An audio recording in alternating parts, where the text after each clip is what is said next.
I know a few voice actors who have lost jobs that said, hey, we worked with you for 3 years, but we're not going to hire you for year 4 because we already own your voice and we already have the rights to your audio. What happens with that audio file that we recorded? KI, wir müssen sprechen. Der Podcast mit Anna-Sophia Lumpe und Sebastian Eck.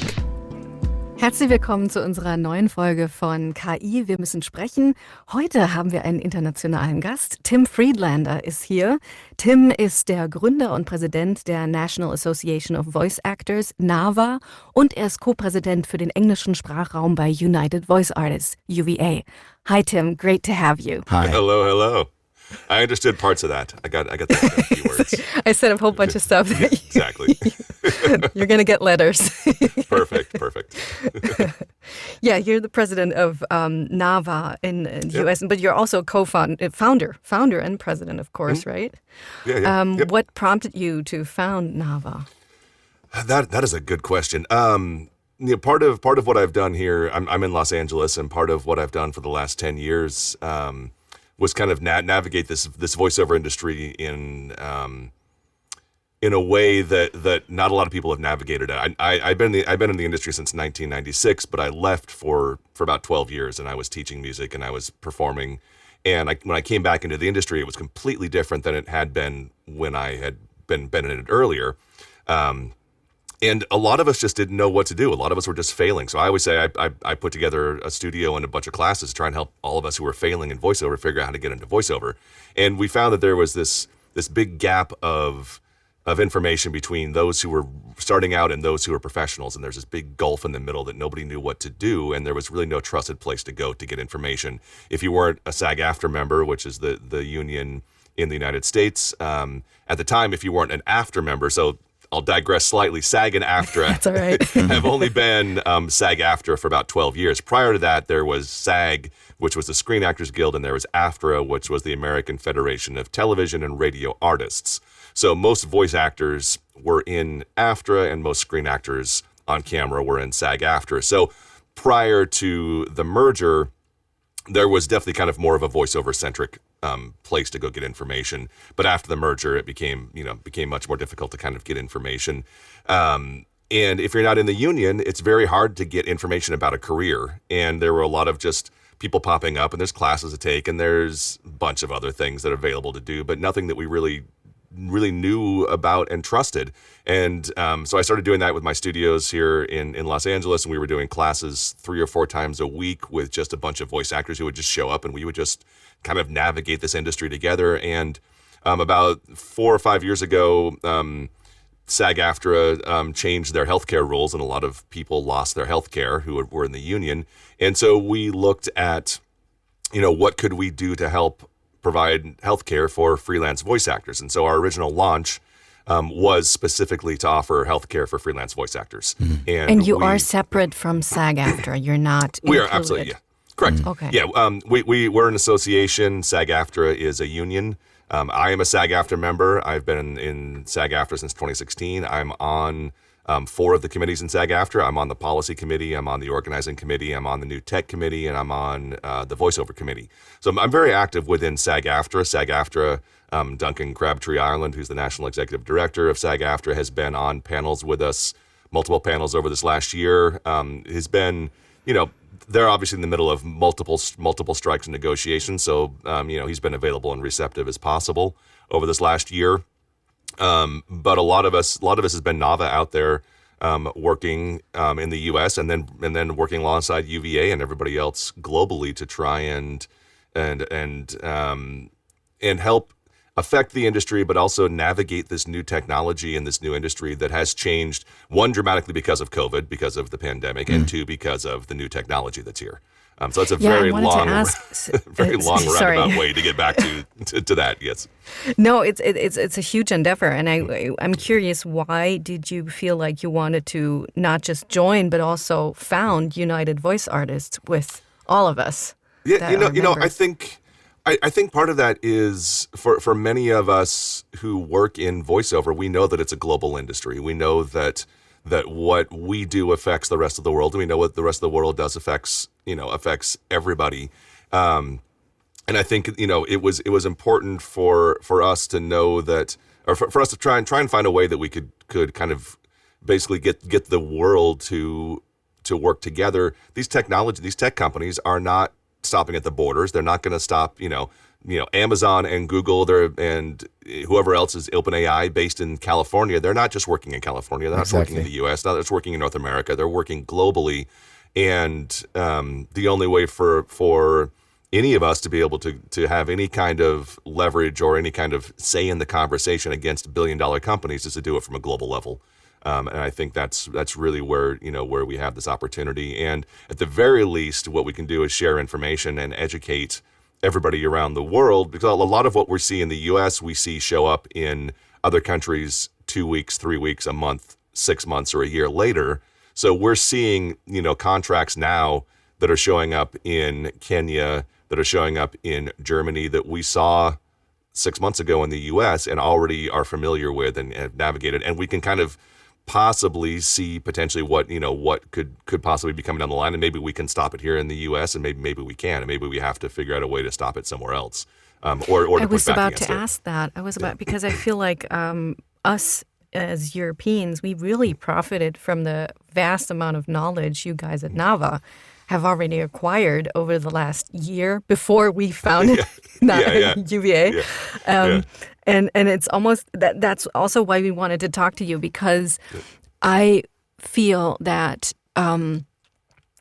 global tech companies, and a lot of them are American, keep pushing this narrative onto Europe that AI is the future, and it's already happening, and you're not going to be able to get by without it, and it's going to infiltrate all of our art and everything. And why we wanted to talk to you is because we want to know, how is voice acting in the U.S. right now? Because you're further ahead than we are. Yeah. And I personally have to say, I don't really believe the gospel. I don't believe that it is the great solution, and it's giving a great, product. In a nutshell, how is the U.S., Tim? It is the U.S. has struggled with emerging tech in the art industry for decades now, right? We had Napster, we had which destroyed the music industry. You don't have. We talk a lot about like working class blue collar artists. You don't have a lot of working class blue collar musicians who can make a living working as a musician in the United States. There's you can be a musician in the evening and you have to work a day job to be able to continue to do the things that you want to do. The strike, there was a big strike in 2000, the SAG strike in 2000, which proliferated this idea that you could work outside of a union. And prior to 2000, the thought that you could be any kind of artist, voice actor or actor of any kind and make a professional living outside of SAG was unheard of. And now here we are 22 years later, where 80% or more of the industry in the United States is non-union in voiceover. 80, probably to 90% of the work that happens on a daily basis is outside of SAG-AFTRA. Okay. So it's terrible. Because you have, if this work was done under SAG-AFTRA, you would already have protections in place for AI, because those protections would be embedded in the existing contracts. And I think what you see now is a big gap. As with a lot of places, there's a lot of people at the top, a lot of people at the bottom, and there's not a lot of people in the middle. There's a few people at the top, there's a few people at the bottom, there's a lot of people in the middle who aren't making a living because they're kind of stuck in this middle ground of the industry. There's a lot more work than there's ever been, but it's going to less people. And the biggest concern that we have, and I think we've talked about this in various UVA meetings, is this kind of elimination of the entry-level jobs, where in probably I think the biggest damage we're going to see is in 5 to 7 years, where the generation is retiring from voiceover, and there's not new voice actors, not human voice actors to take their place, because people haven't been training and learning, because AI has taken those entry-level jobs. And so what you end up is this decimation of the industry as it goes forward. But for those who are working, there are many, many very successful voice actors at the top end of this industry who are working very well outside of the union. There's a lot of people who make a very, very good living not in the union. One of the things that we've always said, what we do with SAG-AFTRA is we're union agnostic. Our goal is not to to tell anybody whether they should be union, non-union, or FICOR. I'm not sure if you're familiar with FICOR, No, we're financial not. I'm core. sorry. So that's a third status of union affiliation that you can have. And what we do is we tell people that, you have to learn everything about the business and decide at what point you want to go into the union or you need to stay out of the union. If you're working under a union contract, you have protections, you have lawyers, you have the ability to make sure that you get paid. You have the ability to go after and get your residuals. If you're not working in the union, you don't have those protections in place. So always working under a union contract provides you more protections. But the contract will only be union if the producer wants to run that job through the union, and there's no requirement that they do that. And because it's become so common not to work through the union, there is so much work outside of the union. Absolutely. Well, and the speed of voiceover, the union can't keep up with the speed of voiceover. It hasn't been able to for a long time, with the rise of pay-to-play sites, with the rise of, direct casting. At least in the U.S., a lot of voice actors just do direct marketing. They reach out to production companies and just work with production companies directly. You'll get an audition at 9 o'clock in the morning. You'll submit it by noon. They'll cast it at 2 o'clock, and they want to record at 5. Wow. And that's not something that the union has the ability to do. You cannot, some projects take multiple weeks to get cleared through the union, and producers and clients who are working on a deadline a lot of times don't have the time. So And that's the development of the last, let's say, 5 to 10 years, or? No, I'd say that's 10 to 15. I mean, that's something that's been happening for a long. I'd say that started with the rise of like Voice 123 in 2004, with kind of the pay-to-play sites, the voices.com, Voice 123, Badalgo, Those big Planet, gatekeepers. Gatekeepers to a certain extent. Some people would say that it kind of democratized you got rid of the gatekeepers, you got rid of the agents, you got rid of the casting directors, and now you have the voice actor who can work directly with the creator. And so some would say that, that in that sense it is, it's eliminated a lot of the gatekeepers. I think, what unfortunately what the gatekeepers do is that they also ensure that the rates are being kept safe, and that the gatekeepers are protecting the voice actors, and so those gatekeepers are not just keeping people out; they're protecting you once you're also inside the gates to a certain extent. But I think some people would say that the pay to plays really kind of to a certain extent democratized the industry and took it out of being LA and New York centric and open it up to the rest of the country, for good or for bad. You now have anybody can, we've all probably seen the ads of like, buy a $50 microphone and pay $200 to get on pay to play sites, and you can make 6 figures in a year. And the reality is that's just not the reality of how that works. So maybe the count of people who work in this business was like rising up, and now you would say it shrinks back again?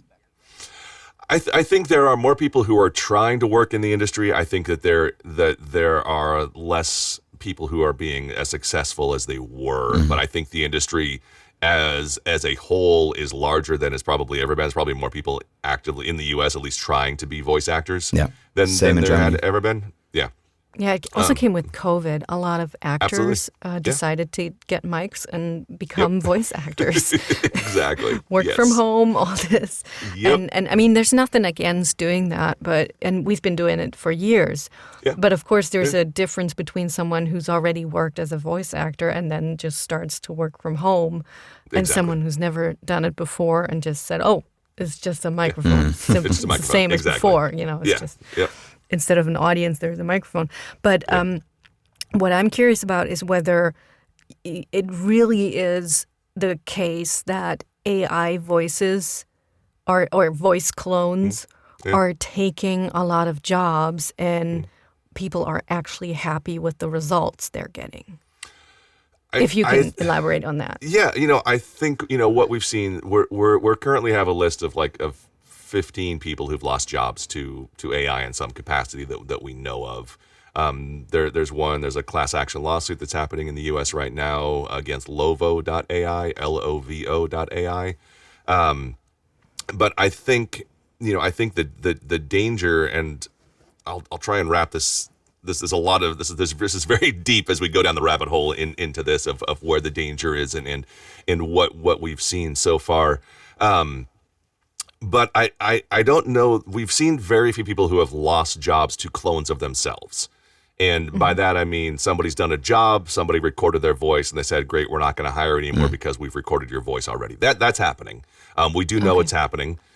We've heard from engineers who are saying, oh yeah, well, sorry, we didn't want to call you in for a pickup, so we just threw your voice into 11 labs and fixed the job. And actors are like, no, you can't be doing that.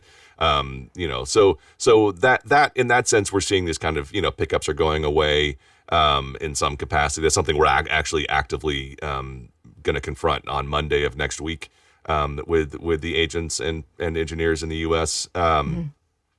But the bigger danger, and this is something that's kind of this silent loss, is that the jobs just, if they're not going to send out an audition anymore, because they're just going to use an AI voice. So you don't necessarily know if you've lost the job because you never saw that it existed in the first place.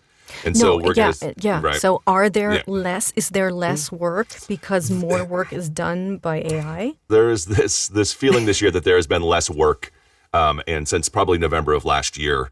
And that could be attributed to multiple things. We had a strike last year, and we're coming off of a massive strike that shut down Hollywood. It shut down the United States entertainment industry for months.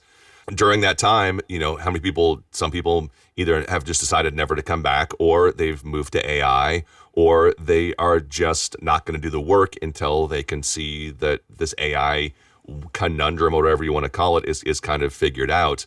I think that there are some of these quick jobs that need to be done are just going to AI for sure. I know a few voice actors who have lost jobs that said, hey, we worked with you for 3 years, but we're not going to hire you for year 4 because we already own your voice and we already have the rights to your audio. And so we're just going to synthesize your voice, which currently in the US, and this is probably the same, I think we've talked about this in UVA, is this kind of work for hire, assignment of rights clauses that happen. Everybody in the US, when we sign something, we're a work for hire. So we sign over that performance to the company who pays us. We are, and what voice actors do, and if you want to make this sound, just on the real basic sense, we sell our voices for money. That's what we do, right? That sounds so dirty. It sounds so dirty. It's terrible. And what we do, and we give that away. And when we get paid, we give over the rights to what happens with that audio file that we recorded. That one audio file, yeah. That one audio file, and we've given over the rights to how that company uses that audio file. Now, the argument that we've been having, and this is something that we've been working on since about January, so this is what we were in Washington, D.C. talking about, is there's a difference between signing over the rights to that performance, that audio file, and signing over the rights to have our biometric data extracted out of that performance. Completely. And currently, you can, what these contracts say is that the voice, the producer, the client owns the rights to that audio file and can do whatever they want to, supposedly within the scope of that project, but within the scope of that project, they could continue to do multiple more projects, multiple so recordings. So it's kind of an open clause that invites it's very them. Open. Yeah. Okay. And where there's, in perpetuity, a lot of the contracts say in perpetuity, across the universe, in all technology, now or for to ever be invented. On any planet. On any planet, exactly. Yes. So you could go. You can give it to aliens, and you sign over the rights to that. And different dimensions. Don't forget the dimensions. Exactly, multi-dimension. Hopefully all of my multi-dimensional voices are getting paid for this Maybe job. God somewhere else. Maybe. Yeah. Yeah, exactly. God, Tim. In a whole other, so many other options. But I think, one of what we've been looking at is this idea of legally acceptable and ethically acceptable. And, currently there are lots of things that have been, this AI generation is falling under a legally okay, but we consider to not be ethically okay. And that's where we're trying to figure out how to navigate this new kind of understanding. There are privacy laws, there's data protections to a certain extent in the U.S., but not as strong or as robust as they are in other countries in the EU or in Europe, in various different countries. And now you're looking at various different country laws having various different protections And so, ideally, then an AI company or a tech company would set their laws to be, the most robust with the most protective country, but that doesn't always happen. So, I wonder, the Elvis Act has just been passed in Tennessee. Isn't that really what you guys are looking for? Yeah, and well, what would help everyone? Yeah, absolutely. And the Elvis Act is a great blueprint. It's in one state. And so that covers, which is something that we really don't understand. It's like, how can that be? and that's one of the neat things about the U.S. is that there's very much of this ability for each state to determine what is best for that state. And so Texas versus California versus Florida versus New York, you're going to have different laws. So there's different protections in every state. And as we mentioned earlier, not only is voiceover a global industry, it's no longer just a state industry. So voice actors are signing contracts, living in California, signing a contract with a producer in New York, with the director in Canada, and the producers in Sweden, and you're going to have a scriptwriter in Japan. And you sign the contract, and the production company is based in Japan. So my contract now says that I'm protected by the laws of Japan. So. Would not accept that. It would not. and what choice do you have if you want to work is the problem. Yeah, right? see, that's also very different here, but still interesting. But what I wonder is then, so if this law is in Tennessee, what does that mean? Anybody from Tennessee, anybody who lives in Tennessee, or any production that takes place in Tennessee is protected by it? The general rule of thumb is that you are protected by the place in which the work is physically done. So where the voice actor would be under the laws that are protected. So if I'm in California, I'm protected under California laws. If I record in California, even if the producer's in Tennessee. Now, some would argue but now I'm protected under Tennessee. Once the audio file ends up in Tennessee, that I would be under the Tennessee laws. But then if the files end up in New York, am I under New York laws? So it kind of is based on where the contract, what's stated in the contract, under which jurisdiction you're going to be able to have protections under. So you have to move physically to Tennessee. Right, exactly. Well, I was just wondering if maybe you should open like an agency in Tennessee that basically covers all the voice actors. Right, exactly. Yeah. Yeah, well, the voice actors would have to be actually in Tennessee physically when they do the work. So you'd have to actually record. Yeah. Surprise. Yeah. Yep. A minor little detail. Exactly. Yeah. Yep. And do you have to sign a contract every time, or is it a little thing on the invoice on which you claim the rights? You're supposed to sign the contract every time, but very few outside of an agency are signing contracts. In the U.S., at least, email correspondence is legally binding. So as long as you have it written in an email. You're okay. And so, one of the very first things that we did with NAVA, which was about a year and a half ago, was put out a publicly available AI writer for people who don't have contracts, that you could just add this, here's my contract, but also here's my NAVA AI writer that says you cannot use my voice for machine learning or to create a synthetic version of my voice. See. VDS profited off of that. We translated that for our German members. It's been great. We're seeing it coming back. With permission, of course. Absolutely. Yeah. And with the help of AI. No. Exactly. Yeah. Right. Yeah. Exactly. No.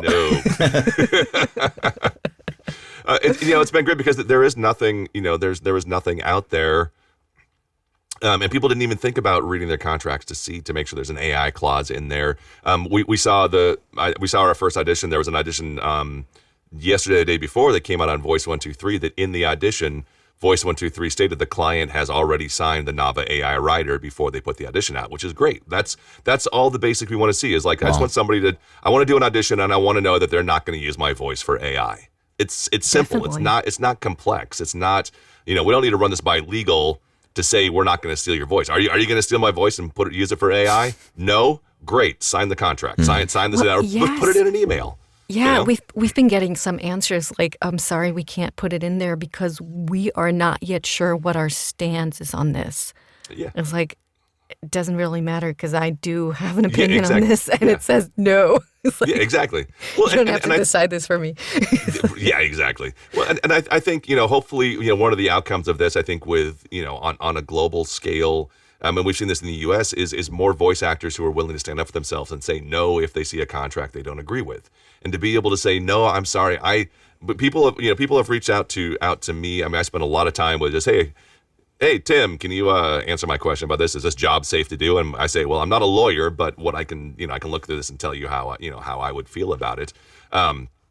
And leave it up to the voice actor to decide. People are turning down jobs if there aren't protections in place because they are concerned about the future of this industry and having something tangible to say. Did this client sign the AI writer? They did. Great. I feel comfortable. They said no. I'm sorry. I can't work for you. You're not going to put protections in place. This is so helpful because information is key here. Yeah, and I feel that the more we explain what the process really is, and that's not even about voice cloning. That's not even the thing. It's the training material that is so valuable. And I also feel that once we publish the guidelines on AI, more people now understand what the actual problem is with these inclusive contracts. Absolutely. And they are standing up for themselves. So, but that we really profited of UVA and the exchange with all the other countries, and that's especially the whole point. U.S. I mean, and there's been nothing. There's FIA has existed, but nothing in the voiceover industry specifically. That the voiceover industry, as anybody who's worked in multiple industries, the voiceover industry is very unique. There are some very unique things about the way the industry works. About even just being in being a studio owner. I have I have 3 studios in LA. I've got 1 in Nashville, so we do have 1 in Tennessee, and we're opening one in Boston that's ready to open right now. We're kind of waiting until after the holiday to open that one. Where do we send our demos? Yeah, exactly. Just asking for a friend. That's a good question. That was a good question. Voice actors will go to a studio that is a music studio, and they don't know how to handle voiceover, right? So even just because you have a recording studio doesn't mean you know how to work the voiceover industry. Because you are an on-screen actor doesn't mean you know how to be a voice actor. So the voice and VO industry is unique in a lot of the very specific ways that it operates and works and functions. So having a group like UVA that can have this conversation globally, and these companies are casting globally, right? I mean, they're especially at least in the U.S. and I don't know how much of this is globally. Is this kind of push for authenticity and authentic casting, making sure that if you're going to have a character who has something very specific about them, that you hire a voice actor who can be authentically true to that character. So, what you're seeing, a lot of times is instead of hiring somebody in New York who can do a British accent, you can actually go to the UK and get somebody with a British accent. You want somebody with a German accent, you don't have to find somebody in Los Angeles who can do a German accent. You can go to Germany and get somebody, right? So this push for authenticity has globalized the industry, where you can go and find authentic voices. So, wanting more voices from Africa, people want Togo and Kenya and Nigeria. So instead of finding somebody in the U.S., you can now go to Kenya and Nigeria. But that opens up now the dangers for those who are in Kenya and Nigeria, not knowing what protections they need to have in place from a potentially predatory company in the U.S. who is going to go and try and get them for, dirt cheap prices and predatory contracts. So, having these conversations and even going across, whether you're even going from the U.S. to Germany and making sure that, that a U.S. contract isn't trying to be pushed into Germany in a way that is predatory because the terms are different in the U.S. and understanding that these companies can't just take a U.S. contract and just force it on everybody else. You have to look at this. You have to deal with the country that you're in, and you have to make sure that you're doing it correctly for the country that you're working in. Those actors. I feel that's also the big challenge for a lot of these artists because it used to be that we went to the studio, we had a great time. I mean, we talked to each other. It's one of the greatest jobs. Everybody knows that. It's a lot of fun. And you got along with everyone. And at the end, you signed this little piece of paper and everything was good. You never had to look through that because, what dangers would it entail? Right. And then now we have the situation where the same people that were so happy-go-lucky now have to really take care of themselves and really protect themselves. And it's so difficult to explain to them that their friends they're still their friends, but they're now in a different position, and they also don't have the power to change it. Right. So it is hard. It is hard to kind of, disillusion people maybe in a certain way. A little bit, yeah. And it's about self-responsibility, right? It's very much about responsibility, taking responsibility for yourself. Yeah, of course. It's growing up, growing pains. Right. Yeah. Well, and it's at least in the here we try and get the contracts ahead of time. But if you show up to an audition, you show up to a session, and you're there 10 minutes early or 5 minutes early, you're ready to walk in. They hand you a 9-page contract. No are chance. you have to say, I'm great. Give me 15 minutes to sit and read my contract. You just handed it to me, right? You just handed me the contract, and this, I think, is important for voice actors to remember too, is that we're one half of that contract, right? Yeah. I mean, the production company may have written it, but we're the ones who are signing it, and we have to agree to what's in that contract, and it doesn't have to be a unilateral agreement. We can redline it, and we can say, I'm sorry, that I don't agree. I need to change this term. I need to do this. That's what voice actors have to do, because even agents aren't seeing these contracts ahead of time. We're currently dealing with them. We touched on this a little bit, but these contracts that we have signed and these files that we've been sending around for the last 20 years those contracts are being used against us to basically say that they already have access to these files. Where do you think all these audio files came from that these companies are using? Yeah. Right. But is this Absolutely. happening on a daily basis? Like handing out a paper like this to you? It should, yeah. I mean, every time you go to an audition, every time you go to a job, you get a contract. A lot of times now it's DocuSign, so you'll get it ahead of time. I have a job in 2 weeks, and they sent me the contract yesterday, so I was able to read through it and sign it. So well ahead of time. That's how it should be. Fair enough. You really should be able to read through stuff. Absolutely, and have your agent. And it came from an agent, so I know my agent had read through it as well, and then I read through it again, just to double check and to make sure we signed it. But I mentioned earlier, there's actually three union, basically 3 statuses you could have. You could be in the union, SAG-AFTRA. You could be non-union, meaning you're not in SAG-AFTRA, or you could be FICOR, which is a Supreme Court decision from 1950, which allows you to be a fees-paying non-member of the union. So you good. So that ruling was for people who wanted to be in the union but didn't want their dues to go towards political things they didn't agree with. Okay. So because First Amendment rights, freedom of speech, you didn't want to be forced to support speech that you don't agree with, but you still want the protections of the union. So you get the protections of the union, and you pay your fees. But you can't run for office. You can't vote, and you can't take the classes. You don't get screeners, but you get the protections. If you work under a union contract, you get those same protections as being under a union contract. In this case, what it means is that you can work both union and non-union jobs. So, because once you're in the union, once you're in SAG-AFTRA, you can no longer work non-union jobs. Every job you do has to be under a union contract, or you're in violation of the union rules, SAG-AFTRA rules. But these contracts that people have been signing for the last 20 years, people were signing them before they were in the union. So you've got now potentially voice actors who are in the union who are now protected, but are contracts that they signed 10 or 15 years ago are coming back to haunt them, because that damage is being, those audio files have been signed over and are being used currently. Wow. Okay. Yeah. It's not getting easier. It's not getting easier. No. And but another very important part of this is also, of course, the audience.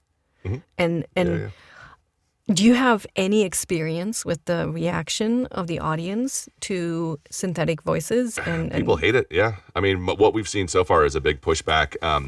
And people, there was a in February, Bandai Namco put out a game, and there, on a Friday, somebody posted that they had AI generated a certain part of the game, like three words out of the game, and by Monday morning, that tweet had 1 million views.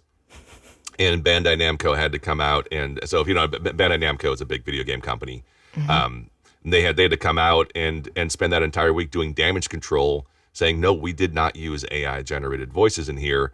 Unfortunately, it was a bad performance by the voice actor, so the voice actor basically got thrown to the bus, and they were like, no, the voice actor was like, I would never say that, and the engineer was like, well, as a matter of fact, you did. Here's the audio file. That's what it sounds like. Wow. And then part of it was a bad edit. Like, an editor had spliced together two different takes of an accident, and it was just it was a bad edit. It was a human mistake, but it sounded like AI, and people were up in arms. Wow. And people don't want it. Because like from a consumer standpoint, I know that as a consumer that you're going to give me an AI-generated movie that it cost you nothing because you fired everybody, but then you're going to still charge me the same price. Yeah. Exactly. I don't understand how anybody would want to pay for that. No, they don't. Really? I mean, it only helps save money. The savings don't get passed along to the consumer. No. That's true, but that's the gospel that's been told to everyone. Everybody's going to have all this money and free time. No. It hasn't gotten to me yet. No. I'm still waiting.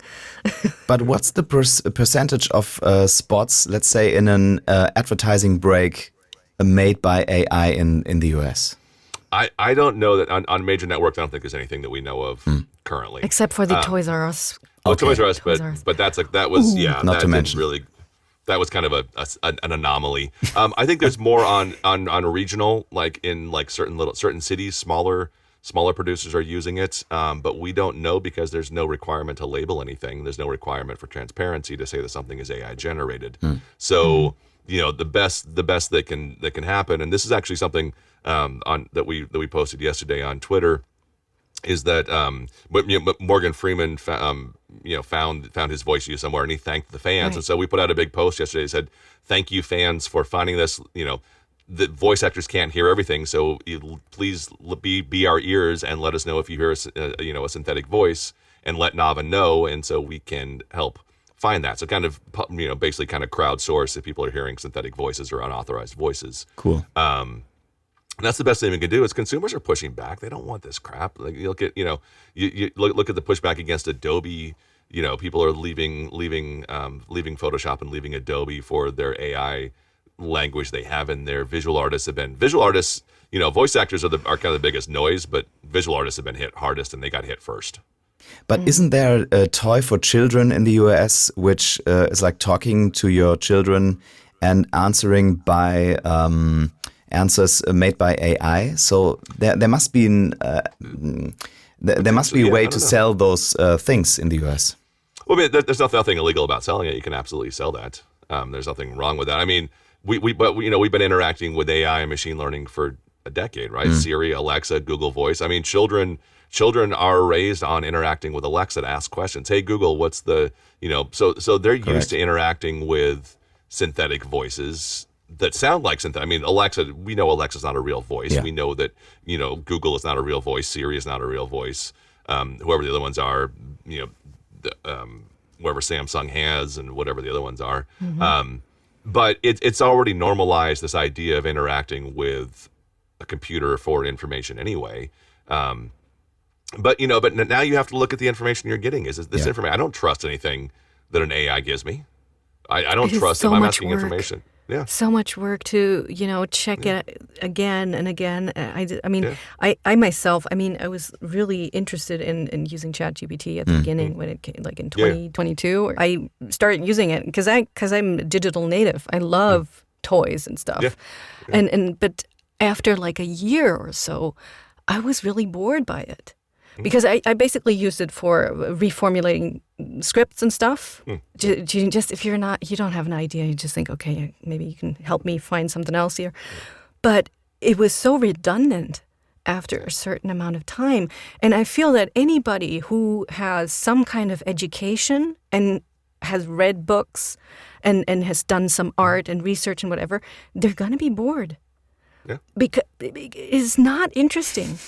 And yes, then you get those videos with, oh my God, it can do so much more as before. It's like, yeah, it can do more than before, but it still makes the same mistakes as before. Mm-hmm. And it's still not very intelligent. No. I mean, it's not intelligent at all, but it's also, it doesn't seem intelligent to me. No. And I feel that there's like a certain level of intelligence in humans. And once you are at that level, these tools don't really interest you. The output. Yeah. It is right. Yeah. ridiculous. Well, but there's no imagination. There's no inspiration. There's no, there's no soul in this. And I think if you, like soul is whatever you decided. It's very ephemeral. It's whatever you want it to be. But I think I think there are, even if you don't necessarily know what it is that you connect with, something like why somebody connects with a piece of music, or why they connect with a piece of art, or why they connect with something, you do know when it's missing. And when you don't connect with something, it just feels flat, and you can tell something feels wrong with it. I think that's what we're seeing now. A lot of people just don't want to. There's no connection with this content, because it's just content. It literally is just we need to fill up space so that we can put something on the air for people to listen to. It's not created for any other purpose than to fill up space. And then there's the dead internet happening, where content is interacting with content. Right, exactly. There's no humans anymore. Yeah. And that's what it feels like sometimes. Like I watched this video the other day of this influencer, and he just showed all these different parts of the internet that are basically dead. Yeah. And part of that is AI, of course. And then there's more generating of stuff. And machines talking to machines. Yeah, machines talking to machines, right? Cool. Yeah, just for the heck of it. It's like, why? Right. Yeah. Well, I think one of the things that hopefully, and this maybe is, I'm a optimistic pessimist. So I think there is. Maybe I'm an optimistic realist. I don't know. There's hope in death, or what? Yeah, exactly. Yeah. I think that one of the things we may see as a positive outcome is this understanding and respect for human creation and for human artists, and what it is to have a human having created something, right? And the people realize, it does feel different when a human creates something than when a machine creates something. So maybe it isn't as simple as and easy as we thought it was, just to be an artist. And like this idea that you're democratizing art. I mean, this democratizes art. Give people a pencil, give people a pen, support public education where they can create art and actually make a living as an artist. That democratizes art. This is just if you want to talk about gatekeeping, this is the ultimate gatekeeper, because you have to, have a computer to do it. You have to have electricity. You have to have internet. You have to have the ability to run a computer in order to do that. Anybody on the planet can get a pencil and a pen and become an artist. Absolutely. I think it's a cop-out to talk about democratizing art through AI, because somebody who thinks that art happens at the push of a button does not have the urge to create. Yeah. And that's something you call boomer art. I call it boomer art. Boomer art. Yeah. Yep. Absolutely. Yeah. Like this. But do you see there's a hype at the moment, and maybe it's gonna go flat, flatten those symptoms at any time? I think so. I mean, I think, we saw this with NFT, we saw it with blockchain, we saw it with cryptocurrency. Like everybody wants to get on the big hype, and I don't know that there's a lot of money to be made being an AI company, at least not these small AI companies. Absolutely I mean, how can you, if you're going to sell, look at some of these websites for $29.95 a month, you can get unlimited voice generation. How can anybody, just the cost of that? Yeah. Not enough people on the planet are going to want to subscribe to your website, to your plan, to be able to make it affordable. You're going to end up like being Uber and Lyft and whatever, and they've never made money. They've lost money forever. I think Airbnb finally is making money, but they probably have just lost money forever. It's the venture capital that goes in at the beginning, right? And then you have a bubble, and at some point you got to get the money back. Yeah, exactly. And I just don't see. I mean, there's not a lot of money. We've been in the voiceover industry for years. There's not a lot of money in this industry. Excuse me, speak for yourself. Yeah, exactly. Yeah. There's not the billions and billions of dollars that people think they can extract out of the voices, right? I mean, it's not just we're not just a bunch of the voices aren't just hiding piles of gold behind our voices that you can just steal and take from AI. Excuse me, you're the one with the 5 studios. Yeah, I don't exactly. have Mr. Moneybags. Well, they're certainly not gold-plated studios, Mr. Gold Digger, let's call him that way. Yeah, exactly. There's nothing left for anybody else because Tim Friedlander has it all. Yeah, right. No, you're completely right. There's a lot of idealism in doing this. Yeah. Yes, we do get paid for it, but we also give a big chunk of worth to the product that we are voicing, and I feel people totally underestimate how much that work is connected to us and what we're actually giving. Because if you can pick a voice for $29.95. Anybody can pick that voice for $29.95. Yeah, that's the point. And if you're doing a wholesome commercial for, I don't know, something beautiful for families, you really don't want that voice to pop up on Pornhub. Right. Well, and this exactly, and this is the consent, control, and compensation that we've talked about forever, which is control is just having control that bodily autonomy over what our body does and our voice says is something that we should have implicit, and I don't want my voice saying something that didn't physically come out of my vocal cords. Right. And I don't get the point. What's the reason for spending $1 trillion media budget and saving a small amount of money in just hiring an AI instead of a real human? So I don't get it. I think the original push, the push is to get rid of everybody in between, so that you have the $1 trillion budget and the one person who gets to keep that $1 trillion. Well, and also, I mean, maybe this is very, dystopian, but I do think it's about control. Controlling someone. Mm-hmm. Controlling humans' voices is just the first step. But when we see that, for example, those AI date bots are so popular, that is about somebody being with somebody else who will never contradict you.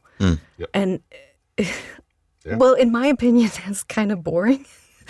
I mean, you don't have to fight, but it really kind of defeats the purpose of growing. Yeah, the UVA is only a year old, and I think we've done some substantial work. And the collective is just amazing. It's just beautiful how everybody's sharing. There's no, in my opinion, there's no egotism in UVA. It's about the purpose, It's there's this one goal that we have, and even though this whole situation frustrates me at times very, very much, I feel that because we are humans and because we are resilient and because we are creative people, we were able to put up this wall and say no more. Yeah. And we're not going to stand for this. And we're using our creativity to stand together and connect. Yeah. Well, and I think one of the things people forget about, is that voice actors, we spend most of our lives unemployed. We're always looking for work, right? I mean, we're always trying to we wake up every day unemployed. There's no guarantee we're getting paid today. Mm-hmm. And that's different. That's a different mentality from people who are who are saying, well, I'm not getting out of bed unless I'm getting paid today. We have a whole different mentality. Right. We have, we are constantly on, we are small businesses. We are, whatever you want to think about this, we are out there creating industry and business and jobs every single day in a way that most other people aren't. We've got nothing but time. Exactly. But a lot of it. That's true. Yeah, we're coming for you. Yeah, absolutely. Thank you so much, Tim, for this really great conversation. And thank you for your work in UVA, in NAVA. Absolutely. Yeah. And, we're going to stay in touch, definitely, on UVA. And hopefully some people will know that there's an international group and we're not alone. Yes. So UnitedVoiceArtists.com. That's us. That we are. Yes, that is us. Thank you so much. Thanks. Thank you. Awesome. You're welcome. It's great chatting.